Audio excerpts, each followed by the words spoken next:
Well, we're coming on the air because music legend Dolly Parton is dead at the age of 80. Dolly Parton is gone. On August 25, 2026, the family of one of the most beloved entertainers America has ever produced confirmed the news millions of people hoped they would never have to hear. Dolly Parton died at the age of 80 in Nashville, Tennessee, and somehow, even after months of worrying headlines, postponed appearances, medical treatments, and the grief of losing the man she had loved for nearly 60 years, the final news still feels impossible. Because Dolly never really behaved like someone preparing to disappear. Only days before her death, she was still talking about work, still talking about dreams, still talking about the things she wanted to build, still telling the world. Well, we're coming on the air because music legend Dolly Parton is dead at the age of 80. In that unmistakable Dolly way that she had more to do. That is what makes this so painful. The woman who spent a lifetime turning hardship into humor, poverty into poetry, heartbreak into songs, and fame into generosity reached the final chapter while still looking forward. And behind the rhinestones, the towering hair, the jokes, the smile, and the voice that seemed capable of making an entire room feel warmer, there had been a much harder battle unfolding. A battle with her health. A battle with grief. And perhaps most painfully, a battle to keep moving after losing the person who had quietly stood beside her for almost her entire adult life. But there was one admission Dolly made during her final days that now sounds almost heartbreaking, because it revealed just how much she had been carrying while the world still saw the same smiling Dolly Parton it had always known. If Dolly Parton ever meant something to you, stay with us until the end, because what happened during her final year makes her last days feel very different. This is not only the story of how a legend died, it is the story of how fiercely she kept living. For years, Dolly had treated age almost like another punchline. She joked about plastic surgery. She laughed about getting older. She turned questions about retirement into comedy. The message was always the same. As long as there was work to do, Dolly planned to keep working. But in 2025, something changed. And the hardest loss of Dolly's final years did not happen under stage lights. It happened inside the private life she had protected from the public for nearly 60 years. Her husband, Carl Dean, the man she had married in 1966, died at the age of 82. For the public, Carl had always been mysterious. He rarely appeared beside her. He did not chase cameras. He did not seem interested in the machinery of fame that surrounded his wife, but that privacy made people underestimate just how important he was to her. Dolly had spent a lifetime in rooms filled with applause. Carl was the person waiting when the applause stopped. He was the private world behind the public woman, and when he died in March 2025, that world changed permanently. Dolly spoke openly about the adjustment. She described the depth of the loss. She admitted that grief was not something you simply switched off because you had a schedule, a career, or millions of fans. She had spent so much time caring for Carl, worrying about Carl, and focusing on Carl that, by her own later admission, she had failed to pay enough attention to herself. That sentence would become one of the most haunting details of her final year.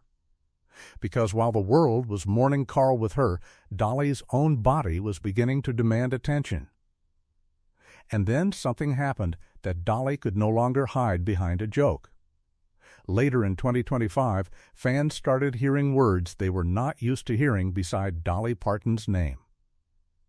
Health challenges, medical procedures, postponed performances, rest, doctors, recovery, her planned Las Vegas residency had to be postponed. At first, Dolly did what Dolly always did. She wrapped concern in humor. She joked about needing a 100,000-mile checkup. It sounded reassuring because she sounded like herself. But beneath the joke was a reality she could not laugh away. Her doctors wanted her to undergo medical procedures. She needed time. She could not rehearse and prepare the way she normally would. And for a performer who had spent more than 60 years showing up, canceling was not a small thing. fans grew concerned. Her sister publicly asked people to pray for her. Rumors began spreading. Dolly pushed back against the worst speculation. She told people she was still there, still fighting, still improving. And for a while it seemed as if determination might once again carry her through.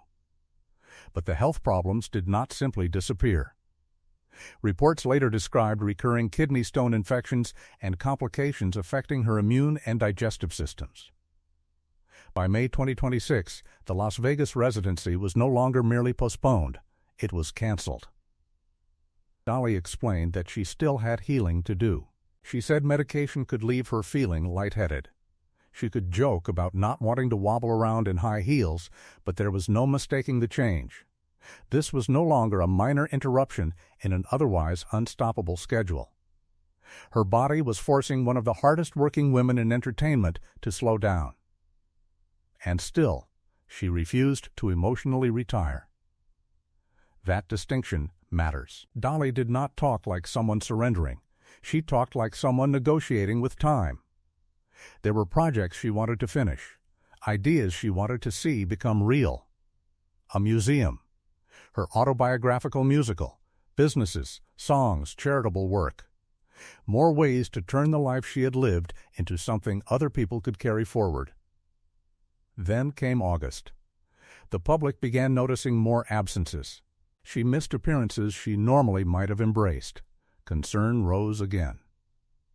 And then, just 4 days before her death, Dolly said something that sounds completely different now. On August 21, she gave what would become one of her final health updates. She acknowledged that she had been dealing with health issues she had not paid enough attention to while caring for Carl. That was the admission, the one that now feels impossible to hear without thinking about what came next. Think about it. Dolly Parton, who had built an entire life around giving people something: a song, a laugh, a job, a book, a donation, a memory, had also spent the last stretch of her marriage giving herself to the man she loved. And somewhere in that caregiving, she put herself second. Even then, she refused to describe her future in the past tense. She said she was still healing, still working, and she still had so many things she wanted to achieve. Those words are difficult to hear now. Because that same day, she was reportedly admitted to Vanderbilt University Medical Center in Nashville. Reports said she had been dealing with kidney and autoimmune-related problems. But at the time of her death, an official cause had not been publicly released. 4 days later, on August 25, Dolly Parton died. The woman who had spent decades teaching people how to put heartbreak into 3 minutes of music had suddenly left the world with a heartbreak too large for one song. Her family's message did not present her death as defeat. It spoke about faith. It spoke about peace. It spoke about the belief that Dolly was reunited with Carl and with loved ones who had gone before her. And whether a person shares that faith or simply understands the comfort behind it, one detail is almost impossible not to feel. Carl had been gone only 17 months. For nearly 60 years, their lives had run beside each other. Then came the separation. Now, in the language of her family, came reunion. It sounds like the ending of a country song Dolly herself might have written. Except this time, the song belongs to us. And yet, to understand why this loss is hitting so many people so hard, you have to understand something bigger. Dolly Parton was never just another successful singer. She became one of those rare people who seemed to belong to everyone. Country fans loved her. Pop fans loved her. Movie audiences loved her. Children who received books through her imagination library grew up with her name in their homes even if they could not name one of her songs. Musicians admired her songwriting. Actors admired her timing. Business leaders admired what she built. People who disagreed about almost everything else somehow found room to agree on Dolly. That kind of affection is rare. It becomes even more remarkable when you remember where she started. Dolly Rebecca Parton was born on January 19, 1946, in rural Tennessee, one of 12 children. Her family had very little money. The glamour that would later define her image did not come from a glamorous childhood. It came from imagination. She knew what scarcity looked like. She knew what it meant to make something beautiful out of almost nothing. One of her most famous songs, Coat of Many Colors, came from the memory of her mother sewing together scraps to make her a coat. Other children mocked it. Dolly turned it into a song about dignity. That was one of her greatest gifts. She could take shame and refuse to let it remain shame. She could take poverty and refuse to romanticize it while still finding love inside it. She could take pain and give it melody. By the time she was a child, she was already performing. At 13, she appeared at the Grand Ole Opry. She eventually moved to Nashville with dreams far larger than the circumstances she had been born into. And then came the work, not the fairy tale, the work. Writing, performing, trying, being underestimated, trying again. Her breakthrough alongside Porter Wagoner brought her to a larger audience, but even success created another test. Dolly wanted independence.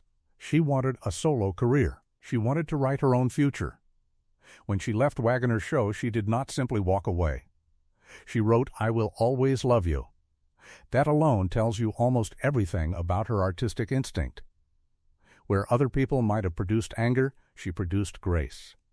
Where a business separation could have become bitterness, she turned it into one of the most enduring songs of the 20th century. Years later, Whitney Houston's version would carry that song to another generation and make it globally immortal. But the heart of it was Dolly's. Then there was Jolene, a song built on vulnerability rather than revenge. A woman asking another woman not to take the man she loves. Simple, direct, unforgettable. Then 9 to 5, a song that sounded bright while carrying the frustration of millions of working people. Dolly understood something very few artists ever master. You could be entertaining without being empty.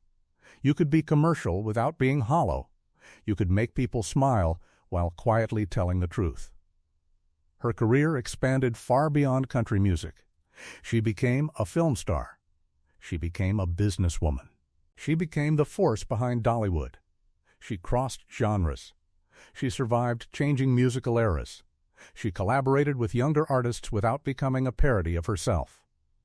And when the Rock and Roll Hall of Fame wanted to honor her, she initially hesitated because she did not believe she had earned a place in rock.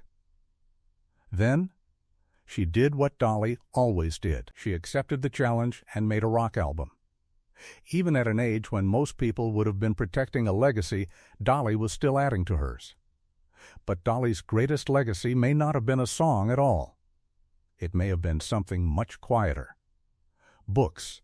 In 1995, Dolly founded the Imagination Library, inspired in part by her father, who could not read or write. The program began by mailing free books to young children in her home county in Tennessee. Then it grew. And grew. And grew. Eventually, millions of children in multiple countries received books through a program carrying Dolly Parton's name. Think about the symbolism. A girl born into poverty became rich and famous. She could have measured success in houses, awards, and headlines. Instead, one of her proudest projects placed books into the hands of children. She did not only want to be remembered, she wanted people she would never meet to have a better beginning. Her philanthropy extended beyond literacy. After devastating wildfires struck the Great Smoky Mountains region in 2016, her My People Fund provided financial support to families who had lost their homes. She donated to medical research. She supported communities. She used celebrity not simply as attention, but as leverage. That is why reducing Dolly Parton to rhinestones was always a mistake. The image was deliberate. The intelligence behind it was sharper than people sometimes realized. She knew exactly what she was doing. She understood branding before modern celebrity culture turned that word into an industry. She could make fun of herself before anyone else had the chance. She could look exaggerated while speaking with startling emotional precision. And she knew how to protect the parts of her life that mattered most. Carl was one of those parts. Their marriage survived fame partly because it did not live inside fame. She traveled, she performed, she worked. He stayed mostly private. They built something that made sense to them rather than something designed for public approval. For decades, people joked about how rarely he appeared. But after his death, it became clear that absence from photographs had never meant absence from her heart. Dolly called theirs a great love story. After he was gone, she wrote for him. She spoke about him. She carried him into interviews. And during her final stretch of life, grief seemed to sit quietly beside every new health update. This is where Dolly Parton's story becomes hardest to hear. Because the same qualities that made her extraordinary may also have made slowing down incredibly difficult. She was used to pushing through, used to working, used to turning pain into productivity, used to taking care of people, used to saying yes to one more idea, one more song, one more project, one more person who needed help. And in one of her final interviews, she effectively admitted that while she had been looking after Carl, she had not looked after herself enough. There is no need to turn that into a medical conclusion. Her official cause of death had not been announced when the news broke. But emotionally, the detail tells us something important. Dolly's final year was not a simple decline. It was a collision. Grief and health, work and recovery, ambition and physical limitation, the desire to keep moving, and the reality that even Dolly Parton's body had limits. Still, she kept showing flashes of the woman everyone recognized. Humor, faith, optimism, plans. Only days before her death, she was not offering a farewell. She was discussing what came next. And that may be the most heartbreaking part of all. There was no grand retirement tour, no carefully staged goodbye, no final chapter written with a neat ending. There were unfinished plans, things she still wanted to achieve. And then, suddenly, there was silence. But legends like Dolly do not really leave silence behind. They leave echoes. A young songwriter somewhere in Nashville will write something honest because Dolly showed that honesty could sell. A little girl will receive a book in the mail because Dolly remembered what it meant to grow up without much. Someone will hear Jolene for the first time and wonder how a song so simple can feel so urgent. Someone else will hear I Will Always Love You after losing a person they cannot imagine living without. A family will walk through Dollywood. A singer will step onto the Grand Ole Opry stage. A fan will see a rhinestone-covered photograph and smile before remembering that she is gone. And for a moment, the loss will feel new again. Dolly Parton lived long enough to become more than famous. She became familiar. That is different. Famous people are watched. Familiar people feel as though they have always been there. Dolly had been there through vinyl, television, movies, cassettes, CDs, streaming, and social media. She had outlasted formats, outlasted trends, outlasted the idea that one kind of artist had to stay in one box. She became part of the background of American life. And now, at 80, that presence is gone. The official announcement gives us a date, August 25th, 2026, but a date cannot explain what disappeared with her. A songwriter, a singer, an actress, a businesswoman, a philanthropist, a wife who never stopped loving the man she met before the world knew her name, a daughter of the Smoky Mountains who carried where she came from into everything she built, a woman who understood pain well enough to make it beautiful without pretending it did not hurt.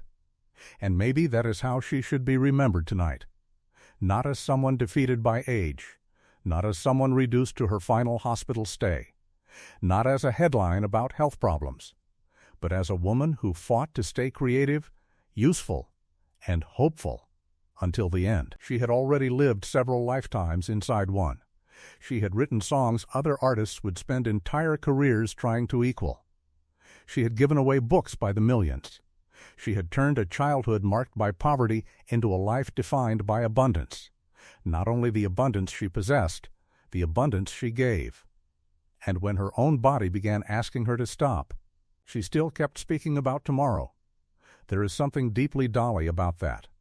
The lights may be off now. The high heels may finally be still. The stage may be empty. But the work remains. The songs remain. The books remain. The stories remain. The people she helped remain. And the love remains.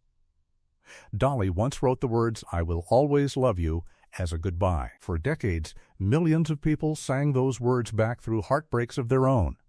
Today, they feel less like the title of one of her songs and more like the message an entire world is sending to her. Dolly Parton, thank you for the music. Thank you for the laughter. Thank you for making kindness look powerful. Thank you for showing that where a person begins does not have to decide where they end. And thank you for giving people reasons to smile even when your own life contained pain they could not see. At 80, Dolly Parton is gone. But for anyone who ever heard her voice and felt less alone because of it, this does not feel like the end of a celebrity story. It feels like losing someone who had always been there.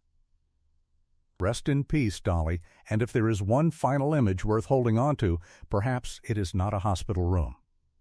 It is a stage, a spotlight, a Tennessee voice, a room full of people smiling before she has even sung the first note. And somewhere beyond all the noise, the man who spent nearly 60 years loving her quietly is waiting. The applause fades. Dolly smiles. And this time, she finally gets to go home.